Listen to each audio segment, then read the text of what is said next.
गए। इधर एक जनकपुरी थी जिसमें महाराज जनक रहा करते थे। महाराज जनक के राज्य में सूखा पड़ गई थी। इन्हें बताया था राजा और रानी मिलकर के हल चलाएं तो इनके राज्य में बारिश हो सकती है। राजा रानी ने मिलकर के हल चलाया। महाराज जनक को जमीन में गड़ा एक मिला, उसमें उन्हें एक कन्या मिली।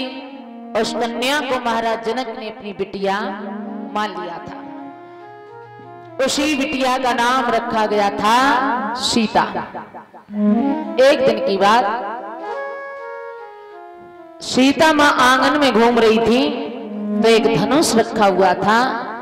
जिस धनुष को कोई हिला नहीं पाता था, सीता मैया ने उस धनुष को उठा करके एक जगह से दूसरी जगह रख दिया। तो महाराज जनक ने एक प्रण किया, मेरी बिटिया ने ये धनुष उठा दिया, मैं ये प्रण करता हूं जैसे महावीर की महाशक्ति जो धनुवा तोड़ गिराएगी, बस उसी वीर को निर्विवाद जानकी विवाही जाएगी। पत्र लिखे, हर देश में हर राजा के पास पहुंचा दिए। उनमें से एक पत्र महाराज विश्वामित्र के पास गया था। विश्वामित्र ने कहा था, राम हमें जनकपुरी में चलना है, महाराज जनक के यहां पर स्वयंवर है। जवाब दिया, ठीक है। विश्वामित्र श्री राम और लक्ष्मण चले हैं। चलते जा रहे थे, रास्ते में श्री राम की नजर एक पत्थर की शिला पर पड़ी। शिला का आकार एक स्त्री जैसा है। राम पूछने लगे, गुरुवर ये क्या है जो ये पत्थर की शिला स्त्री लग रही है? बोले, ये गौतम की पत्नी अहिल्या है। तो ये पत्थर की कैसे हो गई? बोले, बेटा अहिल्या बहुत सुंदर थी। इंद्र ने अहिल्या की सुंदरता को देखा, ईमान खराब हो गया। इंद्र चंद्रमा के पास गया, बोला भैया मेरी ने सहायता कर दो। काय बात में? तुमने अहिल्या को देखा है? बोले, बिल्कुल देखा है। कैसी है? बोले, बड़ी सुंदर है, हमें उसके साथ में छल करना है। चंद्रमा बोला, तो हमें क्या करना है? बोले, सुबह 4 बजे गौतम ऋषि गंगा नहाने जाते हैं और तुम 4 बजे की जगह 3 बजे आवाज लगा दो। चंद्रमा कान लगो, तुम कहो तो 12 बजे बोल जाए। आज चंद्रमा ने मुर्गा का भेष धारण किया। क्या किया कि गजब करी डारो, हे जुलम करी डारो, बाई मुर्गा ने गजब करी डारो, बाई मुर्गा ने।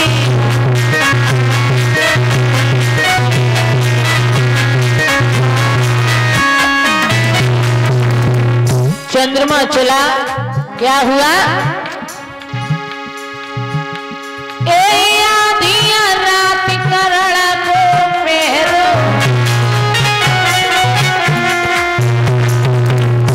ए आधिया रात करण को पहरो। क्या हुआ? मुर्गा आएगा मुर्गा आई गो द्वारो, बाई मुर्गा ने जुलम कर डालो, बाई मुर्गा ने।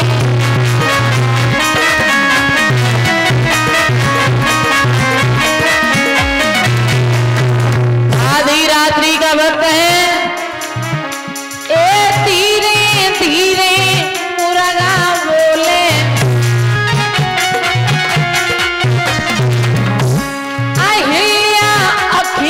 अपनिया खोले। अहिल्या बोली, महाराज का हुई गो घोड़ा, का हुई गो घोड़ा, बाई मुर्गा ने जुलम कर डालो, बाई मुर्गा ने।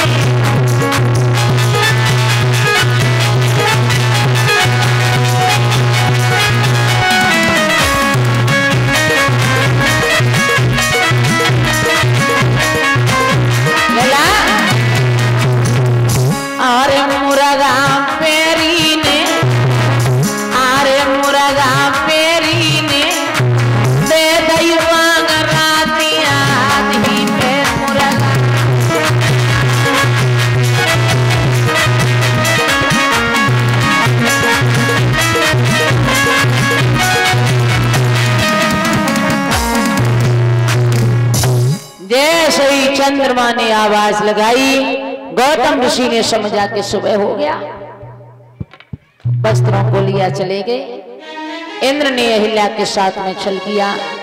गंगा मैया ने बताया तुम्हारे घर पर तुम्हारी पत्नी के साथ में छल हो रहा है। हाथों में भींगी धोती थी, लौट करके आए, मारे क्रोध की वजह से दरवाजे पर चंद्रमा मिला, उसी में ही मार दिया। उसी दिन से चंद्रमा में छापा लग गया। और आगे बढ़े तो अहिल्या ने देखा कि मेरे पति तो अब आए हैं। जो करके पैरों को छुआ तो कमंडल से जल निकाल करके मार दिया। उसी दिन से श्री राम ये पत्थर की हो गई। आगे बढ़े श्री राम, पैर लगते ही अहिल्या बहुत सुंदर स्त्री बन करके गोलोक धाम के लिए चली गई।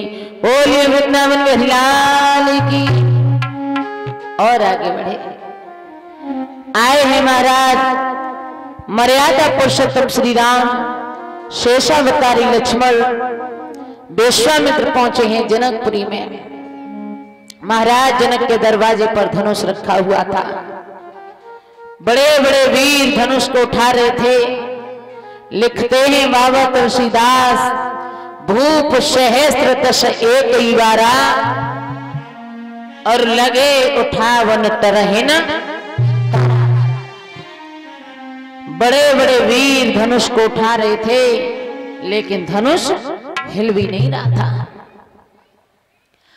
अब तो जनक महाराज की जो पत्नी थी सुनैना बड़ी दुखी है, कह रही है महाराज हमने बहुत मना किया था, तुमने मेरी बात को नहीं माना।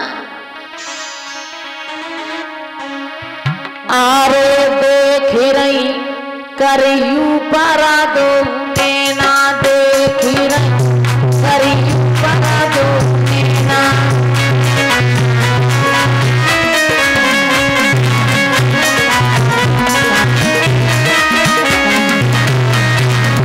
धनुष हिल नहीं रहा। बड़े बड़े वीर धनुष उठाने में लगे हैं। सुनैना कहने लगी महाराज आप प्रण ना करते, बड़े बड़े वीर सभा में आए, सभा में आए, पहिया लंबे डरे बिछौना करी परा दो नैना, करी परा दो नैना।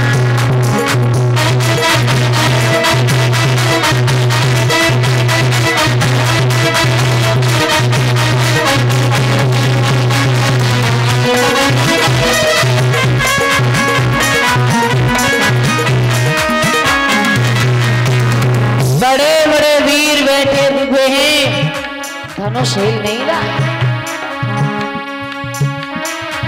बड़े बड़े वीर बलु करी कनी हारे, बलु करी कनी हारे, परिकाऊ पे धनुष विलो नाचते रही, करी परा दो नैना, देखी रही करी परा दो नैना।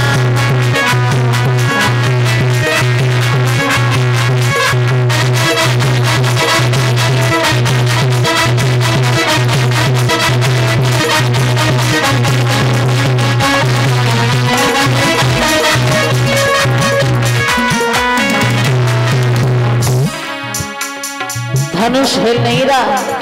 महाराज जनक बड़े दुखी है। राजा जनक जी न्योय भी बोले, न्योय भी बोले, कहा जा धरती पे वीर न होना,